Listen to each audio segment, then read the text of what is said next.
ನಿನಗೆ ಕುಂಕುಮ ಸೌಭಾಗ್ಯದಲ್ಲಿ ಮಳೆ ಮೇಲೆ ಕೆಳವತ್ತಳಾಗು. ಏನು ಮಾಮಗಳೇ? ಏನು ತಂದೆಯವರೇ? ಇಲ್ಲಿಗೆ ಬರಲು ಕಾರಣ ಮಾಮಗಳೇ? ಏನು ತಂದೆಯವರೇ? ಅಮ್ಮ ಮಗಳೇ, ಈ ಶಿವಲಿಂಗ ಪೂಜೆಗೆ ಹೂವ ಪತ್ರಿ ಸೀತಾಳೆಯನ್ನು ತೆಗೆದುಕೊಂಡು ಬಂದಿದ್ದ ತಂದೆಯವರೇ. ನಾವು ನೀವು ಕೂಡಿಕೊಂಡು ಶಿವಲಿಂಗ ಪೂಜೆ ಮಾಡಲು ನಡ್ರಿ ತಂದೆಯವರೇ. ಆಗಲೇ ಮಾಮಗಳೇ, ನೀನು ಹೇಳಿದಂತೆ ಇದೇ ಕಾಣುವ ಬಾಲದುರ್ಗನ ಪೂಜೆ ಭಕ್ತಿಯಿಂದ ಮಾಡಲು ಬಾರ ಮಾಮಗಳೇ. ಆಗಲಿ ತಂದೆಯವರೇ. ಆಗಲೇ ಮಾಮಗಳೇ.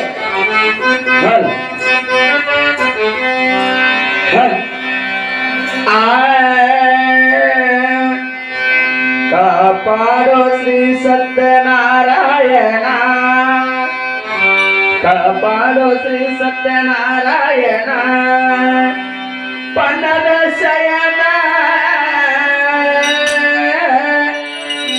ಪಾವನ ಚರಣ, ಪನ್ನದ ಶಯನ ಪಾವನ ಚರಣ, ನಂಬಿದೆ ನಾನೆನ್ನ ಕಾಪಾಡೋ ಶ್ರೀ ಸತ್ಯನಾರಾಯಣ, ನಾರಾಯಣ ಸತ್ಯನಾರಾಯಣ.